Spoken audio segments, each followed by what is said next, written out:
ibu ini stres kenapa?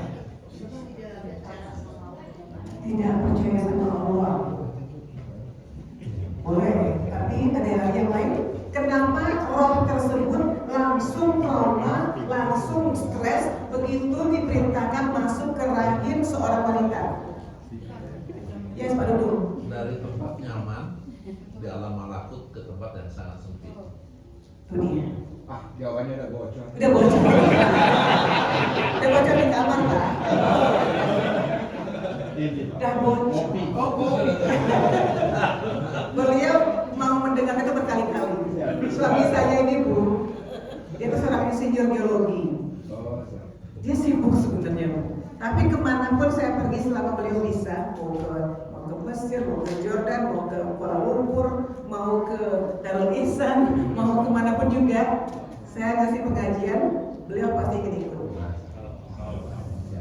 Nggak tahu kenapa mau ikut? Karena ngaji. Baik, benar Pak Dudung. Dari alam malakut yang amat sangat besar, luas, nyaman. Kata ahli tafsir, sebagai ahli tafsir mengatakan itu surga. Kita tuh berasal semua dari surga, seusia. Siapa? Actually namanya siapa? Novel? Novel pun ada di sana waktu itu. Novel pun seusia dengan kita dan Mama. Ya, dan Novel juga ikut mengatakan benar, aku bersaksi, engkau Tuhan kami. Sebelum Novel dimasukkan ke rahim seorang wanita. Dari alam yang begitu indah, nyaman, penuh kasih sayang, gak ada kecemburuan, gak ada ini, gak ada dengki, gak ada apapun juga. Haus lapar gak ada di situ.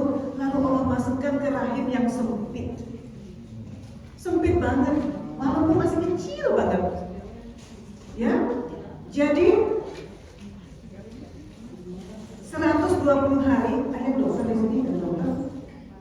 Ya, dimasukkanlah arwah itu ke dalam, ya roh itu ke dalam fetus, apa namanya, ke dalam rahimnya, ya, ke dalam rahim seorang wanita itu. Nah, di dalam rahim yang sempit itu, kita itu stres sebenarnya, Bu dan Pak. Dari yang sangat luas dan nyaman jadi tempat yang sempit dan gelap. Maka Allah mengatakan kepada siapapun yang hamil dan yang istrinya hamil, tolong, sudah stres loh anak itu dari awal dalam perut kita, walaupun dia masih kecil banget. 2 minggu pertama aja ibu hamil, Bu, 2 minggu pertama aja sudah ada satu batang otak dari sini ke sini sudah muncul dia, walaupun belum berfungsi, sudah ada itu, ya. Nah, dia sudah stres banget karena direbut dari kenyamanan. Maka para ulama mengatakan saat istrimu hamil, saat ibu-ibu hamil, tolong sering-sering ingatkan roh yang ada di dalam perut ibu itu bahwa dia aman, nyaman.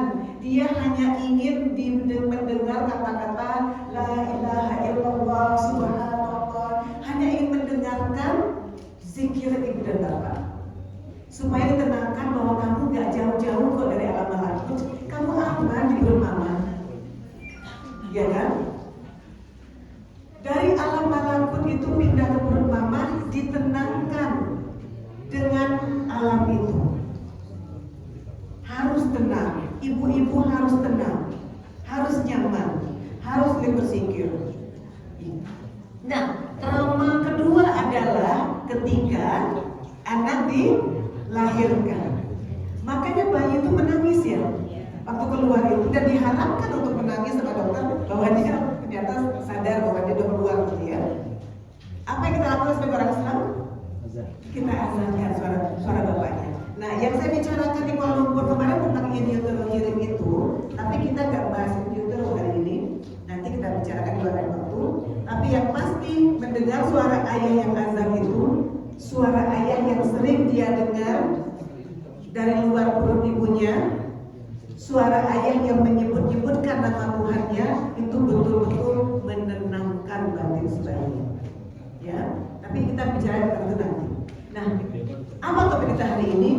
Mengingatkan kita kembali bahwa Tuhan gak main-main sampai nanyain ke kita, bukankah aku Tuhanmu? Gak main-main. Gak main-main juga di surat Al-Isra itu Allah mengatakan kepada setan apa? Nih, aku ada makhluk baru nih, namanya Adam. Perkenalkan, silakan sujud. Apa kata setan? Oh, tidak sudi. Aku dibuat dari cahaya, sedangkan dia dari tanah yang kotor, dari macam-macam tanah. Lalu apa jawaban Allah? Ketika penghulu malaikat yang kemudian menjadi setan dari iblis itu mengatakan, apakah engkau akan menurunkan kembali makhluk yang hobinya berbuat kerusakan? Lalu apa kata Allah? I know what you know not. Apa artinya? Aku tahu apa yang kamu tidak tahu. Jangan main-main loh, kan Robby. I know, aku tahu, kamu nggak tahu. Apa artinya itu? Allah mengatakan, ini makhluk, ini keren banget, gua sendiri nih yang carving, gua sendiri yang bikin nih dari tanah-tanah yang ada, dari seluruh mineral yang ada di bumi ini, aku ambil, aku jadikan untuk makhluk yang namanya Adam, dan kamu harus sujud kepadanya. Apa artinya itu, Pak? Kenapa setan dan lain-lain harus sujud kepada Adam, kepada manusia? Apa artinya? Artinya, Bu, ini makhluk yang paling keren. Ini makhluk yang paling keren. Bapak dan Ibu pernah mendengar gak kata-kata yang sering diucapkan oleh orang-orang? Dasar gak tahu diri loh. Saya dengar. Biasanya ikuti apa, Bu? Dasar gak tahu diri. Biasa teruskan dengan? Biasanya? Dasar gak tahu diri. Apa? Ya, Pak? Dasar setan lu, dasar anu, dasar lu gak tahu diri. Jadi kita akan terus-menerus mencaci maki dan menghina. Padahal kata-kata nggak tahu diri itu adalah kata-kata yang benar. Kita semua Yanti, kamu tuh harus tahu diri ya. Apa maksudnya? Kamu harus tahu Yanti kalau kamu itu makhluk Allah yang paling keren pisan. Sampai Tuhan rela penghulu malaikatnya yang usir, ya, jadi setan terkutuk selamanya karena nggak patuh. Kamu itu adalah makhluk yang dibanggakan Allah. Kalau sampai pencipta kita aja membangga-banggakan kita, bagaimana bisa kita mengatakan aku hanya? NLP tadi yang disebutkan oleh Pak Diki itu bukan main-main, Bu. Ya, ketika kita mengatakan aku hanya, itulah yang akan terjadi. Kenapa? Karena Tuhan menciptakan kita dengan disebut dengan akal. Otak kita dari mamalia yang ada di mana juga kita belajar biologi adalah otak yang paling besar, prefrontal cortex-nya. Apa itu prefrontal cortex? Otak depan kita ini, Bu. Pak, otak depan ini adalah otak yang mampu menyeimbangkan jalan kita dengan baik. Ada masalah dengan ini, kita nggak bisa jalan dengan baik, nggak bisa berdiri dengan baik. Ada yang sekali otak depan kita nggak mampu bijaksana. Kita nggak mampu bijaksana, nggak mampu membedakan yang baik dan yang buruk, yang pantas yang nggak pantas, benar dan salah, nggak bisa. Jadi jangan heran kalau sekarang ini, ya, banyak sekali cara untuk menaklukkan negara-negara lain di kalangan orang-orang yang ingin menaklukkan. Caranya apa? Perlukah ditembak-tembakin? Nggak perlu. Cukup dengan hancurkan saja prefrontal cortex. Bagaimana caranya? Dipengaruhi dengan banyak hal. Ini yang akan kita bicarakan hari ini. Kita makhluk kebanggaan Allah SWT. Kita pernah berjanji pada Allah, Sami'na wa ata'na, I follow whatever you want, oh my Lord. Saya ikuti semuanya ya Allah. Kemudian masuk ke rahim, stres. Keluar dari rahim, stres. Diingatkan lewat suara ayat dan azan dan suara dan ucapan Al-Azhar. Bagus. Tapi yang terjadi kemudian adalah otak yang pembeda kita dengan makhluk lain yang ada di bumi ini dirusak oleh orang tua lah, lingkungan pertemanan lah, oleh TV lah, oleh cellphone lah, oleh apa, sehingga kita ini seperti kata Imam Al-Ghazali, kita itu punya sifat hewan ternak, punya sifat hewan buas, punya sifat malaikat, punya sifat iblis dan setan. Bisa kita ini punya potensi mau jahat banget kayak setan, sampai setan aja bilang, gila lu, buang aja ke pikiran, gila lu, bisa terjadi sekarang. Ya, kita juga bisa lebih malaikat daripada malaikat. Sampai mereka bilang, aku jadi gak pede kasih bapak, kasih ini. Meni bager bisa gitu kan ya. Saya orang Minang, saya susah. Bahasa Sunda saya perbaiki. Ya, kita juga bisa punya potensi jadi binatang ternak. Apa itu? Mager, nggak ngapa-ngapain, nggak mau pergi ke pengajian di rumah aja lah, males. Tapi dengar YouTube juga bisa. Tapi nggak pernah dengar bisa di YouTube-nya, ya kan? Mager, mau makan aja. Binatang ternak gimana? Makan, minum,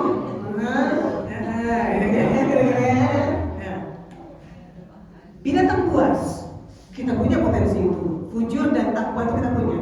Binatang buas apa contohnya? Iri, dengki, ingin merampas, ingin tamat, ingin menghancurkan, ingin cakar. Ya, binatang buas kan ya? Merampas, ngambil, merebut. Punya kita semua itu. Nah, dengan semua potensi-potensi yang ada itu, kita diciptakan Allah khusus untuk dinilai lu mau kemana perginya.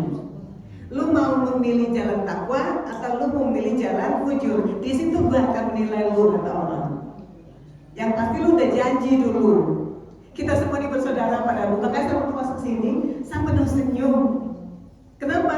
Saya ingin mengingatkan masa-masa di mana kita bersama-sama dulu di surga. Kita tuh pernah ketemu dulu. Pernah dengar kata soulmate ya? Iya, saya soulmate banget deh. Emang mungkin juga soulmate dulunya, nggak tahu. Ya, tapi anyway. Nah, jadi semua potensi-potensi ini seringkali kita nggak sadar kita punya. Kita nggak tahu diri.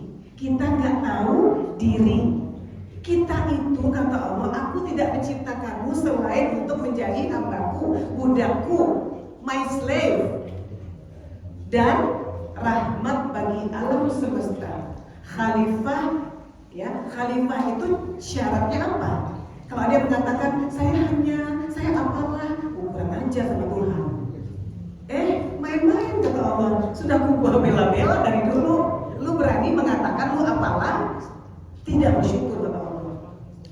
Silakan ibu dan bapak baca buku Alchemy of Happiness, ya, kimia kebahagiaan yang dikarang oleh Imam Al-Ghazali. Baca di situ satu persatu lembarnya, bapak dan ibu akan menangis tergugu-gugu, ya Allah, ya Rabbi, betapa kurang bersyukurnya aku.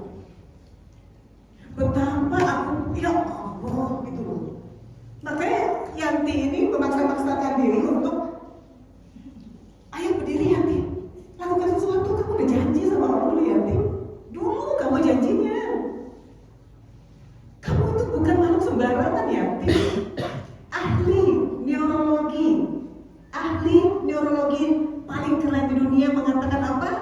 Otak manusia itu, satu otak manusia itu, kapasitasnya, kecerdasannya, kekerenannya lebih dari 50 komputer yang paling keren di dunia. Lalu kamu mengatakan, nggak tahu diri kamu, dasar kamu anak, nggak tahu diri kamu. Oh my God. Kita sering mengatakan apa yang kita tidak ingin terjadi. Kita ingin nggak suami kita brengsek? Enggak kan? Kenapa mengatakan suami kita brengsek? Harusnya bagaimana? Papa, bagerlah papa. Papa, romantislah papa. Papa, tolonglah aku papa, lindungilah aku papa.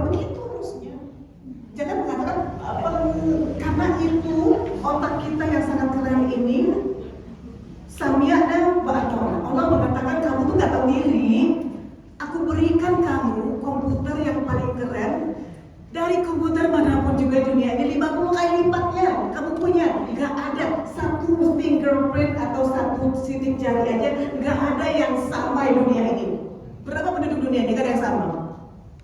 Sebegitu kerennya otak ini bisa membuat keputusan-keputusan, persepsi-persepsi. Ya, dia hanya akan mematuhi apa yang Bapak dan Ibu katakan, lakukan, lihat, makan, hirup, dan raba. Inilah kita masuk, itu baru bukaan loh, masuk topik ini. Baik, hari ini saya akan ingatkan kita kembali. Yanti, duduk, dia. Ingat ya, kita semua pernah bersama-sama dan mengatakan, aku bersaksi engkaulah Tuhanku, ku patuhi segalanya, aku makhluk yang kau ciptakan bukan hanya untuk makan minum, tapi menjadi Abdullah. Apapun yang Allah katakan kita lakukan. Sami'na wa ta'na, ku dengar dan ku taati. Ya kan? Aku akan lakukan semuanya dan aku adalah yang paling keren di dunia ini. Aku adalah rahmat bagi alam semesta dan aku nggak boleh berlaku sebaliknya. Nggak boleh aku berlaku sebaliknya. Aku itu aku yang memimpin dunia ini gitu loh. Memimpin keluarga, memimpin anak-anak, memimpin rumah tangga, memimpin perusahaan, memimpin negara. Mutiara di tangan yang salah. Apa mutiara itu tadi? Ya, mutiara. Semua otak akal ini gak ada yang seperti kita. Makanya Allah sudah siapkan. Kalau menjadi khalifah itu harus pintar, harus amanah, fatonah, pandai sini. Tapi fatonahnya itu ada di sini tuh. Nanti saya ceritakan penelitian saya. Oke, next. Basic human potentials. The stolen gem dari Quran dan hadis di tangan yang salah. Jadi kita diberi apa oleh Allah? Bisa lihat padaku. Ada mata, ada 5 indera ya. Mata, hidung, ya, kulit, lidah, ya, pengecapan dan pendengaran. Oke. Nah, pendengaran kita itu Ibu adalah yang paling pertama-tama bertumbuh di perut mama. Makanya nanti kita harus bisa ini itu. Next. Kita punya 5 nih. Itulah yang saya sebut dengan mutiara di tangan yang salah bisa membawa kita kepada kehancuran dan kehinaan. Kita bisa jadi binatang buas dan binatang ternak yang kerjanya leye-leye, nggak tahu apa-ngapain. Ya, padahal kita punya komputer. Kemana-mana keren nggak tuh Pak Riki? Kemana-mana mah komputer gila komputer canggih di sini. Bagaimana kerja komputer canggih itu nanti kita ceritakan. Surah An-Nur ayat 30-31 saya ingin dibacakan kepada siapa? Oleh dunia.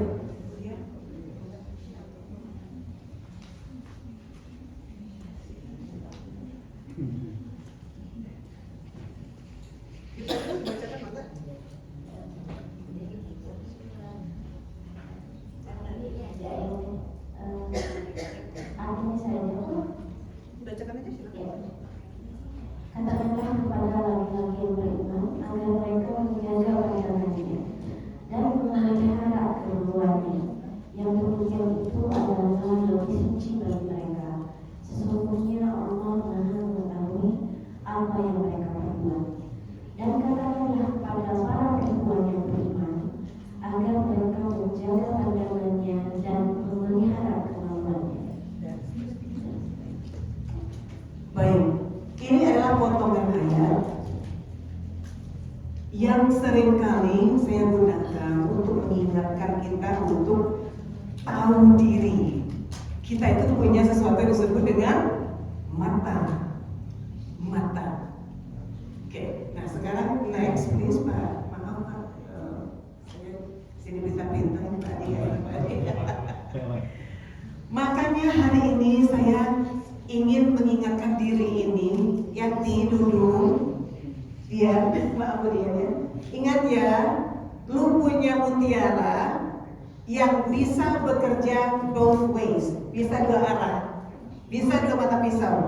bisa menjadikan kamu seorang Abdullah dan Khalifah dan Rahmatul Alamin yang keren, atau menjadi binatang ternak dan binatang buas dan setan yang terkutuk. Bisa. Ini dia spy kita. Oke. Ada yang disebut dengan teori basic human potentials, dikembangkan oleh Dr. Taus Riono, seorang ahli psikologi dari UGM, sahabat saya, yang matanya sekarang hanya bisa melihat sepertiganya saja. Tapi makin dia diambil oleh Allah, makin gila-gilaan dia berkarya. Oke? Ya, tapi berguru pada guru yang sama, Dr. Alimun Ain namanya. Juga diuji dengan banyak penyakit, tapi tidak pernah berhenti berkarya, luar biasa. Ya? Jadi gak ada alasan, lagi sakit lagi apa? Yanti gak ada alasan, Yanti apaan? Ya, okay. Right. Teori basic human potentials itu mengatakan kita dianugerahi oleh Allah SWT. Makanya Allah bisa pede mengatakan, lu gak tahu apa yang gua tahu, ini makhluk ini gak ada bandingannya. Gak ada bandingannya. Kalau ada ibu-ibu dan bapak yang menghina-hina orang atau diri sendiri bahwa gua ini apalah, ibu dan bapak itu zolim dan kufur nikmat dan menghina yang menciptakannya. Oke? Number one, sensing. Kita punya 5 tadi ya, Pak? 5. Ada penglihatan, ada pendengaran, ada penciuman, ada pengecapan, ada perasaan. Nah, dari semua teori psikologi maupun teori neurologi, ya, dikatakan bahwa 5 indera ini adalah spy-nya kita. Kata Imam Al-Ghazali, yang 5 ini adalah spy-nya kita. Apa itu spy? Mata-mata. Mata-mata untuk kita supaya bisa mengerti keadaan di sekitar kita. Baru aja bapak dan ibu terjaga dari tidur, itu sudah ada mata kita atau telinga kita atau hidung kita, hidung mencium bau masakan yang gosong, mungkin gitu ya, atau bau sampah, telinga mendengar bunyi burung, sudah ada mata yang melihat langit-langit dinding gitu ya. Itu disebut dengan apa? Sensori ya. Jadi ada memori sensorik namanya. Jadi kita jalan gini aja, dia udah macam-macam, udah ribuan memori yang masuk ke dalam panca indera saya. Ada ibu yang terdengar memindahkan kakinya, ada yang terdengar suara burung sedikit, segala macam gitu ya. Semua dengan memori sensorik. Itu sadar atau nggak sadar, mau atau nggak mau, bapak dan ibu menyimpan memori itu sebentar. Oke? Nah itu bisa mempengaruhi persepsi bapak dan ibu tentang hari itu, Jadi ada seorang ahli psikologi yang mengatakan, what you are doing today will be the reflection of how you are in the future. Apa yang kamu lakukan hari ini akan merefleksikan masa depanmu. Jadi yang leyeh-leyeh saja hari ini, mager-mager hari ini, nonton sinetron sampai pucat, gitu kan, dia sampai pucat, gak makan-makan, gitu kan, sanggup sedikit lagi, gitu ya. Bayangkan 5, 6 tahun, 10 tahun ke depan juga akan begitu aja. Makanya Allah mengatakan, begitu kamu selesai dengan melakukan sebuah perbuatan baik dan bermanfaat, bergegaslah, lakukan yang berikutnya, karena itu akan menentukan masa depanmu. Bergegas. Oke? Nah, sensing. Ada 5 indera kita yang akan mensensor keadaan di sekitar kita. Sebagian ada yang menjadi memori jangka pendek dan panjang gitu ya. Tapi anyway, Profesor Dr. Yusuf Hamzah mengatakan, what you see, what you hear, what you taste, what you feel, and what you smell, ya, will define your reality. Apa artinya? Apapun yang Anda indera dengan 5 indera Anda itu akan menentukan realita Anda. Ternyata ya, semua ahli teori neurologi mengatakan benar adanya. Apa yang masuk dari panca indera kita ini, apa yang kita makan dari lidah kita makan, yang kita cium, yang kita dengarkan, yang kita lihat, yang kita raba, itu akan menjadi sebuah persepsi, mempengaruhi cara berpikir kita. Semua informasi yang masuk dari indera itu kemudian berkumpul di central nervous system namanya, ya, di sini ini, kemudian sampai ke sini, ya Bu, Pak. Mereka akan berkumpul di situ untuk membuat algoritma, membuat sebuah persepsi tentang hidup ini.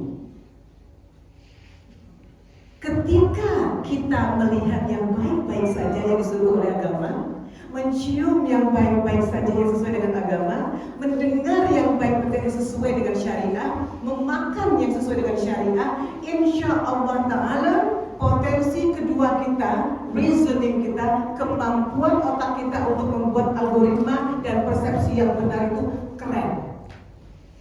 Ya, jika yang kita sensing itu yang salah-salah, yang gak sesuai dengan agama, maka cara berpikir kita juga menjadi rusak.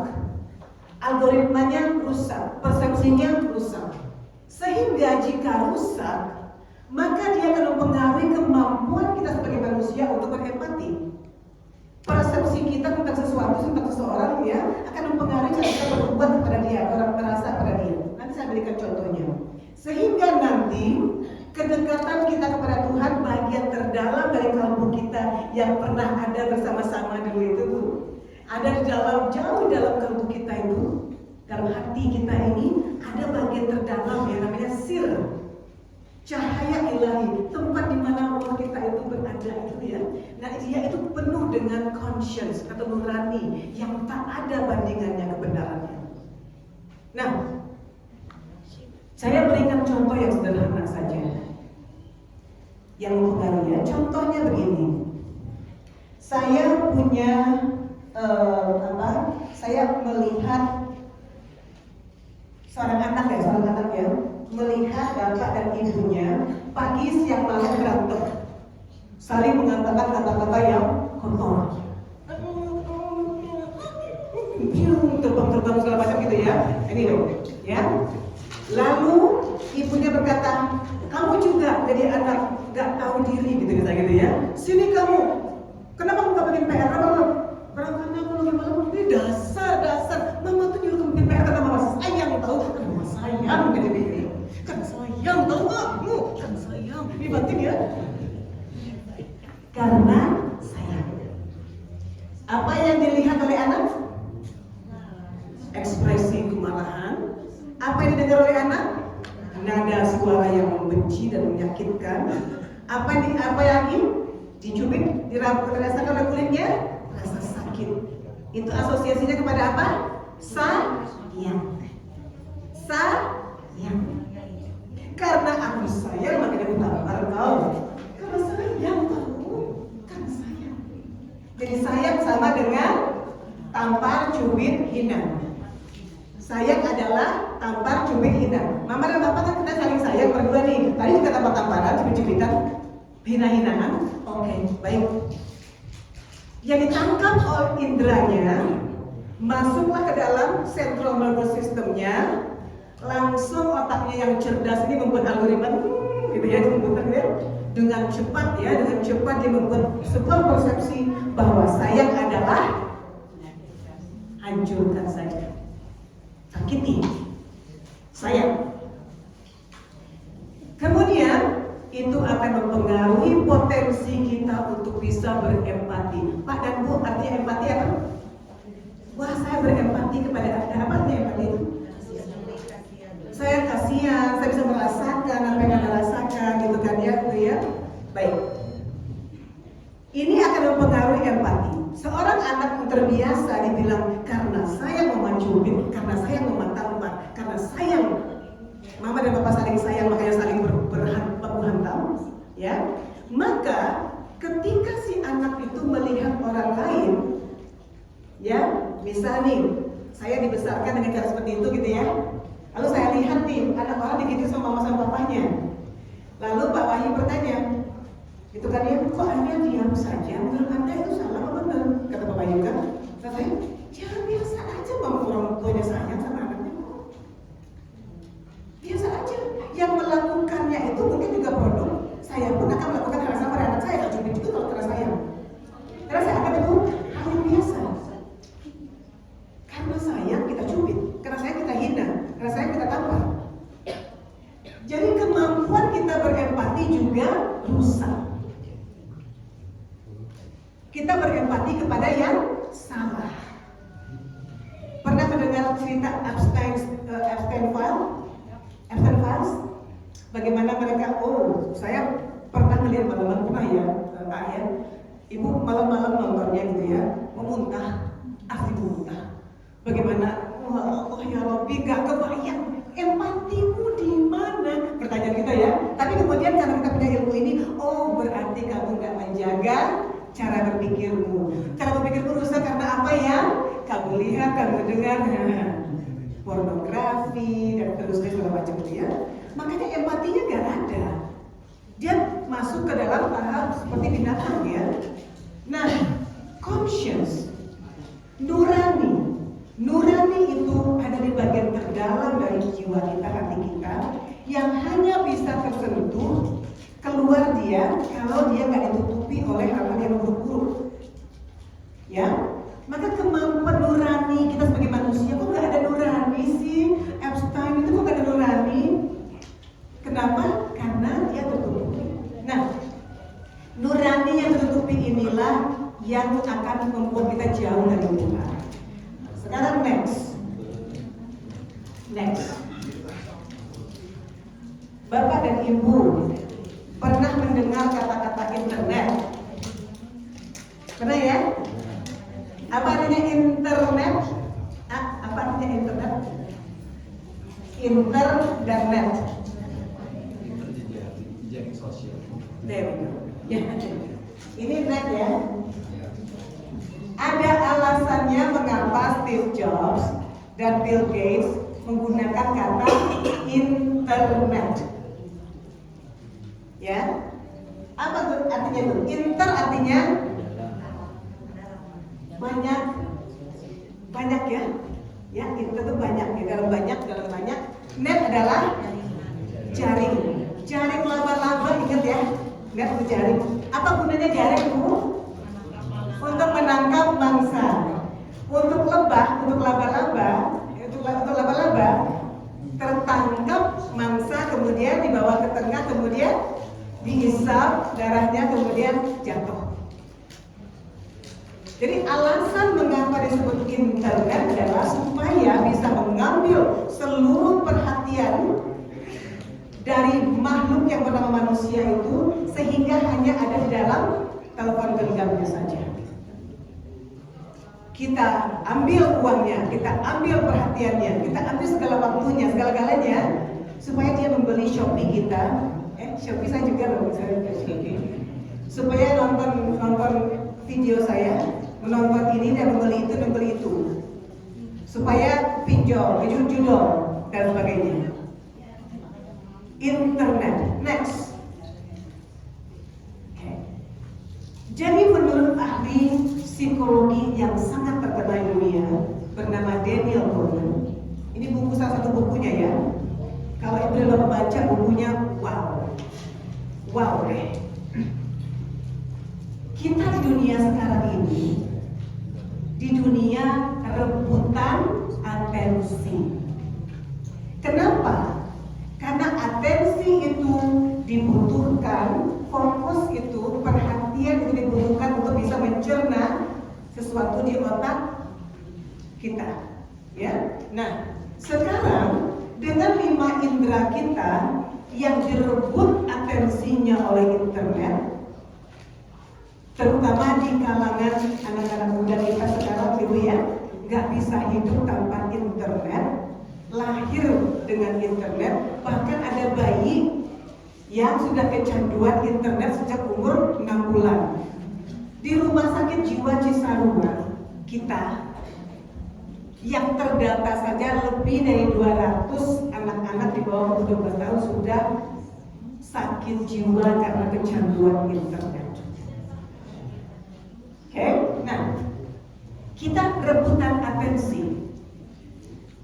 Sehingga cara otak kita berpikir dan berempati dan merasa berubah sesuai dengan apa yang ditawarkan oleh internet tadi. Nah, kecuali kita bisa memilih-milih yang mana yang mau kita masukkan ke mata kita, ke telinga kita, ke hidung kita, ke mulut kita, ke kulit kita. yang akan menunjukkan kepatuhan kita kepada Allah Subhanahu wa Ta'ala. Ya, kita lakukan atensi. Next.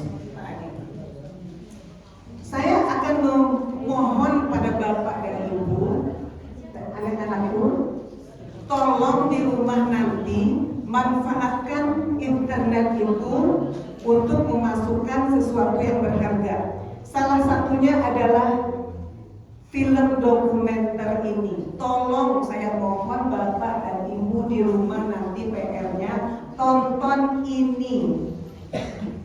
Ini adalah film dokumenter yang dibuat oleh para mantan CEO dan mantan kepala-kepala bagian di Facebook, Pinterest, dan Instagram yang taubat nasuha. Mereka taubat nasuha setelah kejadian tahun 2000-an, kasus penyakit mental terutama di kalangan anak-anak yang lahir di tahun itu ya, merajalela gila. WHO mengatakan hampir 90% dari generasi Z mengalami some sort of mental disorders. Masalah kejiwaan, tergila maksudnya ya. Masalah kejiwaan. Ya. Di Indonesia kasus bunuh diri setiap bulan itu rata-rata yang tercatat 100 setiap bulan. 100 setiap bulan. Apa masalahnya? Karena nggak bisa beli buku, karena nggak bisa beli sepatu, apalagi karena dimarahin mama. Saya ya Allah, zaman kita dulu ya. Aduh, nggak bisa dibandingkan ya. Tapi anyway, mereka ini semua taubat nasuha karena kaget dengan impact atau akibat dari produk yang mereka ciptakan yang bernama Facebook dan Instagram dan Pinterest. Bapak dan Ibu harus tahu, tahun 2015 ya, sebelum Steve Jobs meninggal itu ya. 2005, Steve Jobs dan Bill Gates diwawancarai oleh wartawan New York Times ya, bersamaan. Lalu kata wartawannya, wah hebat dong Anda berdua, kan penggagas internet ini ya, smartphone. Anak-anak Anda pasti semuanya high tech ya. Apa jawaban mereka? Steve Jobs mengatakan, not at all.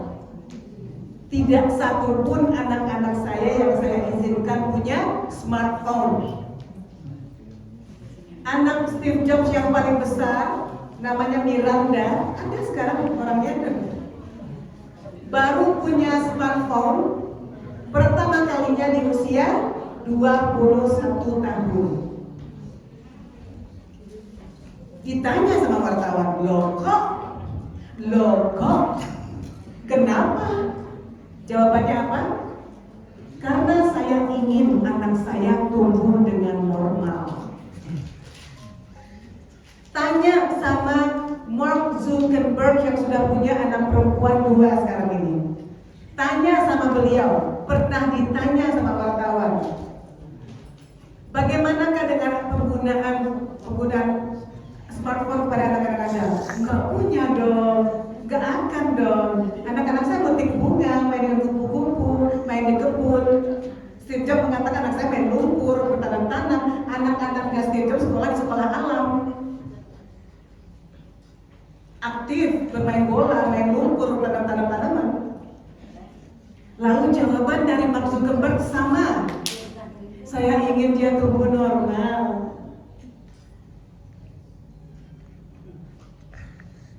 Tanya sekarang sama semua CEO yang kerja di Instagram, di Facebook, Pinterest. Tanya sama mereka, apakah mereka mengizinkan anak-anaknya mengakses internet? Jawabannya adalah tidak.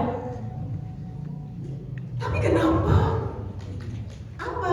Film ini akan menjawabnya padamu. Tonton sampai habis, sampai Bapak Ibu muak sekali melihatnya.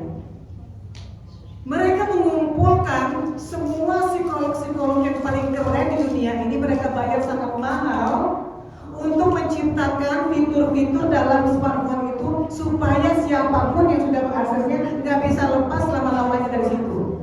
Curi seluruh atensinya sehingga mudah menjual apapun juga, menjual video pornografi, menjual pinjol, menjual ini, menjual shopping.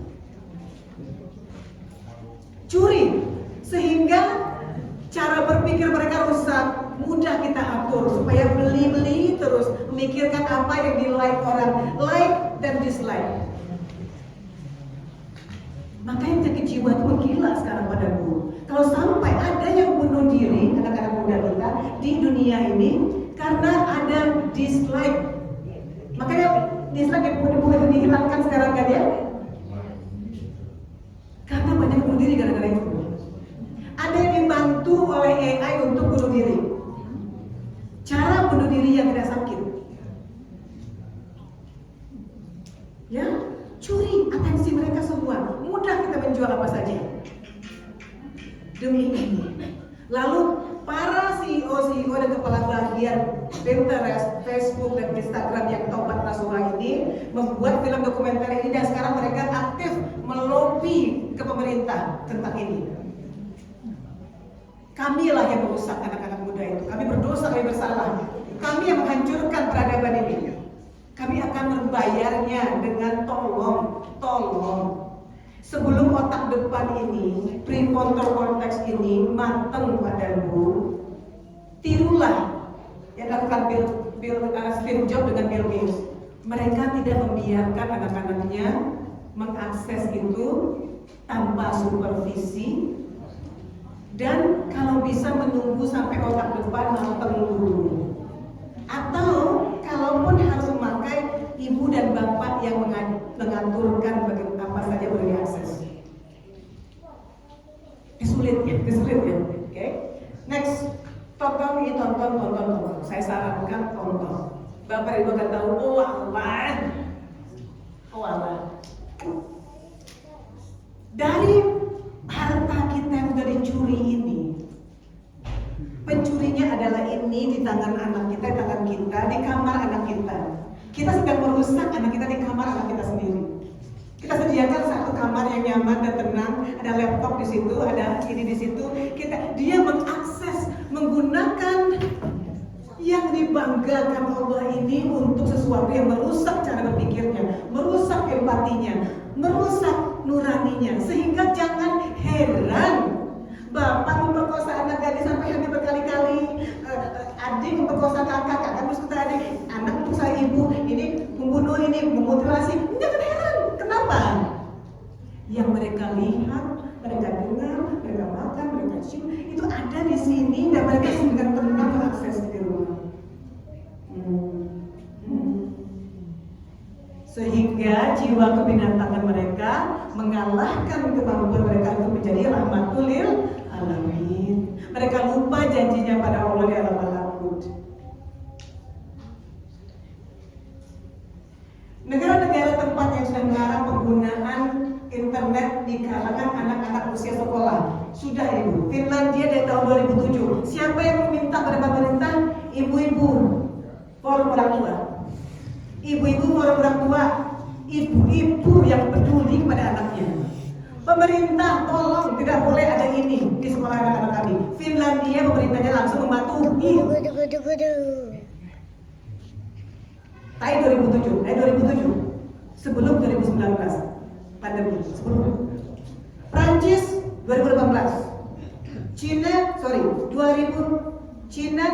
2002, Inggris saya lupa tahunnya, Denmark juga sudah, Rusia 2005, USA tahun 2024 di Utah sudah tidak boleh. Di Prancis liberal sekali kan ya, luar biasa liberal ya.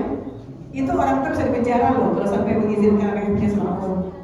Karena mereka gak mau anak-anak calon-calon pemimpin Prancis nanti kacau otaknya. Indonesia, next. Indonesia.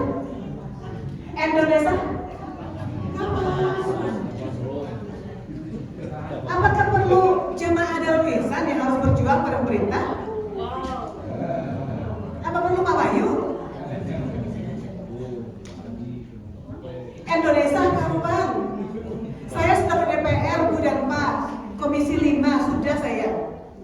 Jawabannya nanti Bu Yanti saya bawa ya ke DPR RI.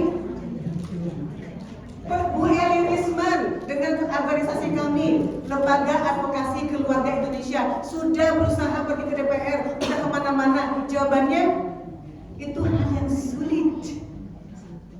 Cina tidak mengizinkan.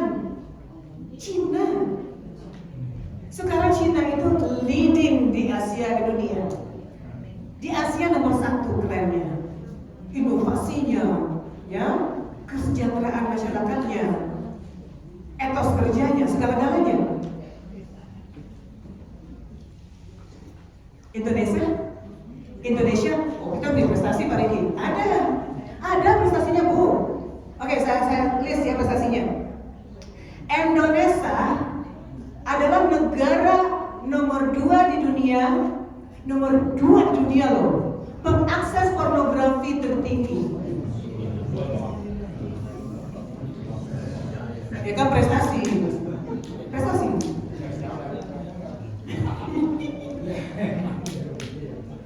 Indonesia, prestasi lagi nih.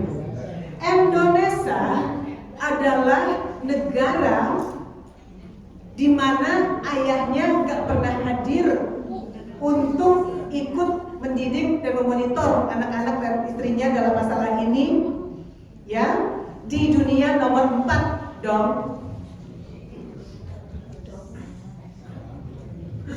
Ayahnya nggak hadir, bukan nggak ada, tidak hadir. Karena kita nggak pernah ngomong soal hukum, nanti lain lagi tuh.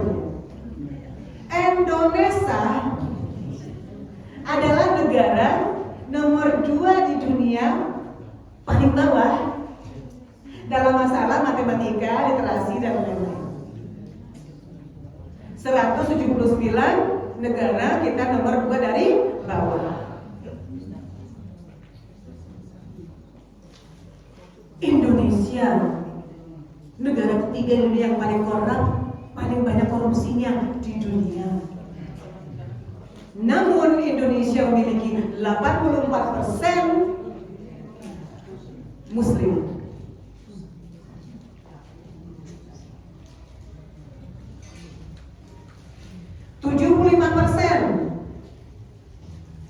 Dari generasi Z yang ada di Indonesia ini mengalami masalah kejiwaan. Banyak kasus bunuh diri, kebanyakan dilakukan oleh laki-laki. Yang berhasil laki-laki, yang mencoba perempuan, mencoba dengan bikin-bikin barcode tuh, sayat. Wah, ada tuh mahasiswi ya melakukannya. Status WhatsApp-nya Bu dan Pak, sudah berapa barcode yang dilakukannya di sidang.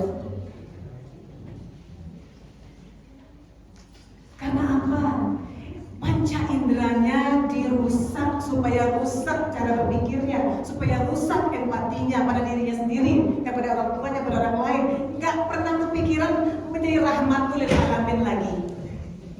Jangankan jadi Abdullah. Ini prevalensi gangguan mental Indonesia. 10-17 tahun remaja Indonesia dari survei ini mengalami setidaknya satu masalah kesehatan mental dalam 12 bulan terakhir. 5,0% didiagnosis gangguan mental serius seperti depresi mayor, kecemasan. Ya, survei 2023 Gen Z prevalensinya 2,0% lebih tinggi dibandingkan semua kelompok usia lainnya itu mengalami masalah mental. Next Pak Adi, punten Pak. Ini survei sudah banyak. 59,1% Gen Z melakukan gangguan kesehatan mental. Next, masalah etika dan kesopanan, kita yang paling gak sopan, paling sadis netizen kita. Next, moralitas, ya.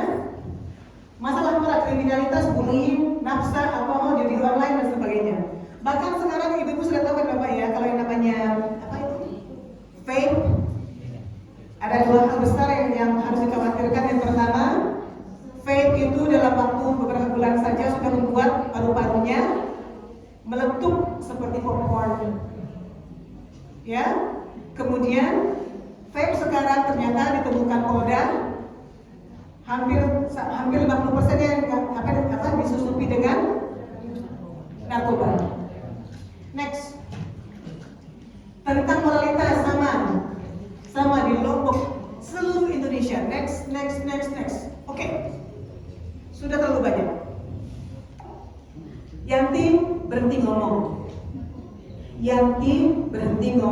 Yanti, tanyalah kepada jiwa-jiwa lainnya yang pernah jadi soulmate kamu di alam balaghum dulu, yang pernah berjanji pada Allah akan patuh pada Allah dan bersedia menjadi rahmatul lil alamin, bersedia menjadi Abdullah sejati. Tanya mereka sekarang apa refleksi mereka. Yanti yang bicara sekarang bukan Yanti lagi, tapi mungkin rohnya Yanti yang bicara.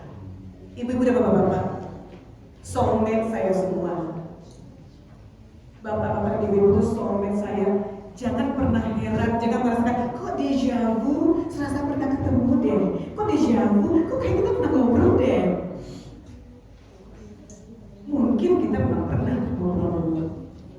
Sekarang saya Yanti, jiwa Yanti, mengingatkan jiwa-jiwa soulmate saya semua, Pak dan Bu, apa yang akan kita lakukan bersama-sama? Apa hasil refleksi Bapak dan Ibu dari apa yang kita paparkan barusan? Silakan. Terima kasih.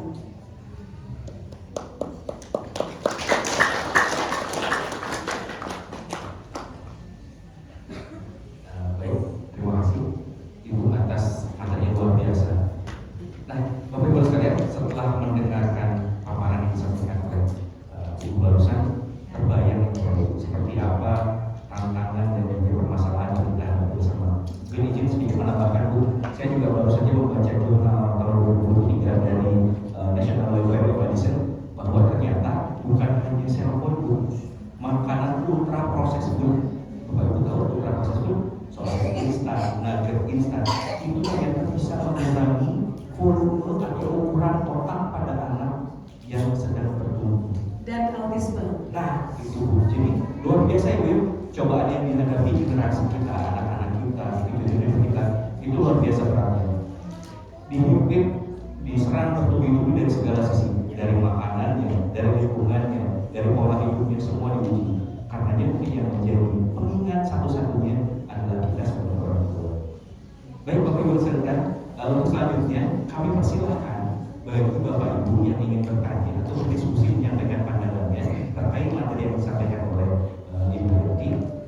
Kami sementara akan membuka 3 orang penanya. Maka silakan saya mohon disebutkan nama dan asal Ibu. Ibu soulmate saya.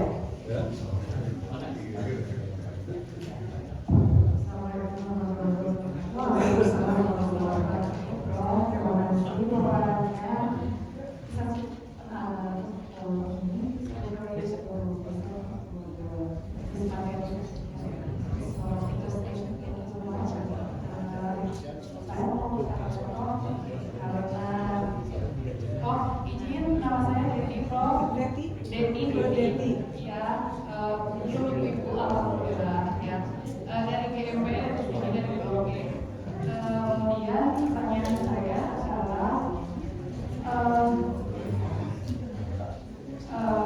terkadang kita gitu ya, Prof, mungkin dengan pendidikan tadi kita dalam mutiara yang dari Allah ini gitu, terkadang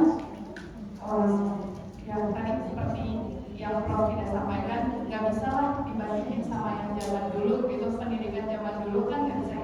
Nah terkadang orang tua yang zaman dulu atau maksimal orang tua generasi milenial ini memang belum terpapar dengan geografi atau enggak tahunya telat gitu, baru sekarang belajar how to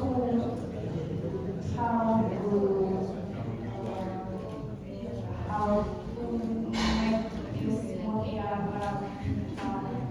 better ketika kita memang sudah misalnya kita menghadapi ternyata sederhana orang tua kita terhadap kita salah, agar kita menjadi pribadi yang tetap menjadi mutiara yang baik, yang bagus meskipun kita berada di lingkungan yang kurang baik gitu, atau bagaimana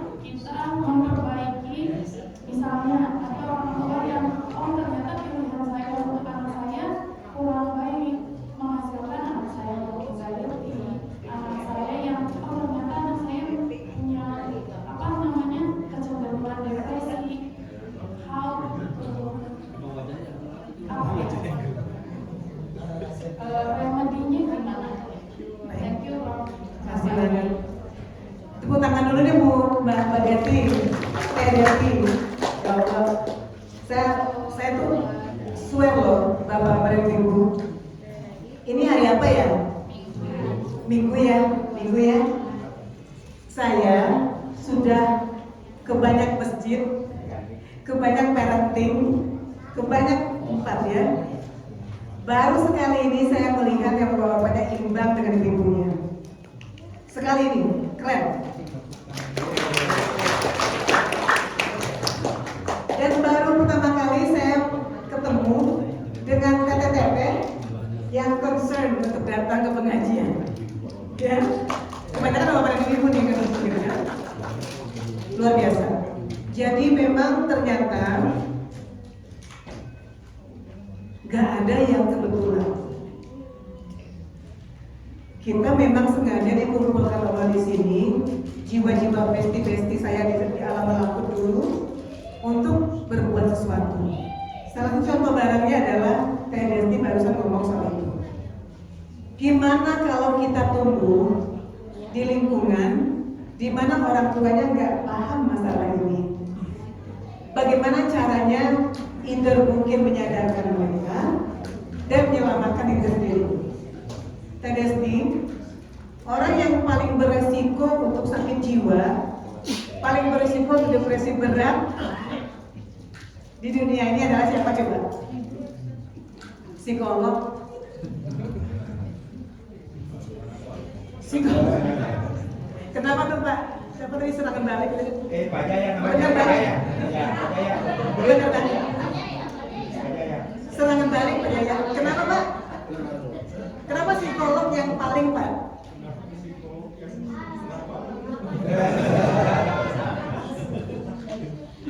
Itu dia ya. Kenapa? Jadi kalau dalam ilmu neurologi ya dikatakan bahwa kita ini secara kosmik terhubung. Sorry. Aduh punten ini maaf Pak ya. Kita itu sama ya. Apa suara saya? Banyak setan Bu. Kita terhubung terhubung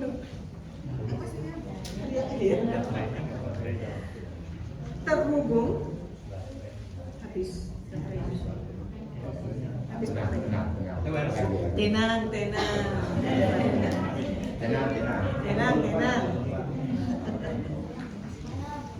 Kalau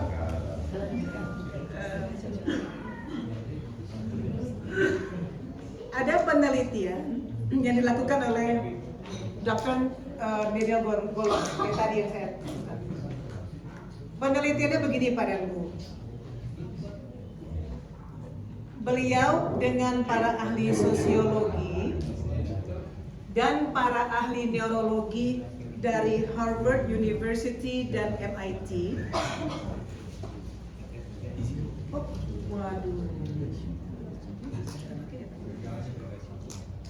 Gini ya. Halo. Bisa kedengaran Pak Bu ya? Makasih Pak. Ahli-ahli sosiologi, neurologi dari Harvard University dan MIT itu adalah kampus-kampus yang sangat terkenal di dunia, melakukan penelitian tentang vibration, brain vibration. Jadi mereka meneliti banyak sekali. Seperti biasa mereka nggak kaleng-kaleng penelitiannya. Kalau partisipan penelitiannya paling sedikit 500.000 gitu. Kalau kita kan sanggupnya paling 30, 100, 200. Kalau mereka ratusan ribu. Jadi penelitiannya seperti ini. Dibagilah, misalnya taruhlah 10 ya, 20 orang yang bersedia untuk menjadi subjek penelitian mereka. Yang tadi dia ada hubungan yang agak terlihat. Sebagian adalah namanya experimental group yang akan diberikan treatment eksperimen. Yang sebagian lagi nggak diapa-apain, cuma jadi peserta aja, dia dibayar. Makanya enak di Amerika itu kalau ada penelitian dia harus dibayar gitu. meneliti kosmetik, hancur-hancur deh. Jadi diundanglah semua partisipan yang eksperimental group, dikatakan pada mereka, nanti malam kita ada pesta koktail, ada pesta perkenalan ya, dengan semua peserta penelitian. Anda nanti akan dipertemukan dengan grup B, ada grup A, ada grup B. Grup B nggak dengar nih, grup B jauh di sana. Grup A, tapi ya saya harus peringatkan ya kepada Anda ya, grup B itu orangnya sangat jahat, itu orang-orang yang serem-serem semuanya. Jadi harus hati-hati banget sama mereka gitu ya. Tapi ibu-ibu dan bapak-bapak pura-pura baik-baik aja, ya tetap berusaha untuk apa? Untuk ramah, untuk apa gitu ya. Pokoknya santai senatural mungkin ya, nanti kalau ketemu ya. Oke ya, sampai ketemu ntar malam. Para ibu-ibu grup B, nanti malam ada pesta ya. Silakan datang ketemu dengan grup A nanti ya. Silakan datang. Ada apa ya? Ketemulah mereka, semua mereka pakai scanner EEG di kepala mereka semuanya. Para peneliti di balik kaca yang nggak kelihatan melihat di layar komputer mereka masing-masing. Nama alatnya MRI, Magnetic Resonance Imaging, ya. Tuh. Lalu bergabunglah grup A dan grup B. Grup A sudah diberikan wanti-wanti, ya. Harus ramah tetap ya, biasa aja ya. Walaupun Anda tahu rahasia ini, Anda biasa aja ya. Oke? Ini kata apa nih? Mingle lah, mereka berpesta, perkenalan, ya, makan-makan. Oke, selesai. Udah di-scan nih otak mereka ya. Besok paginya, grup B ditanya oleh peneliti, gimana Pak Ray, kita di mana pestanya? Menyenangkan? Menyenangkan, gitu ya, bisa. Tapi jawabannya nggak begitu ya. Ternyata nggak begitu. Jawaban mereka adalah, ya, gitu deh. Maksudnya gimana? Apa kurang ramah? Yang grup A itu apakah kurang bersahabat? Apa kurang bertegur sapa? Atau kurang komunikasi? Anu sih, ramah sih. Ya, senyum kayaknya biasa. Tapi kenapa ya? Saya nggak enak gitu. Ada rasa-rasa nggak nyaman. Terbukti ternyata dari gelombang EEG otak mereka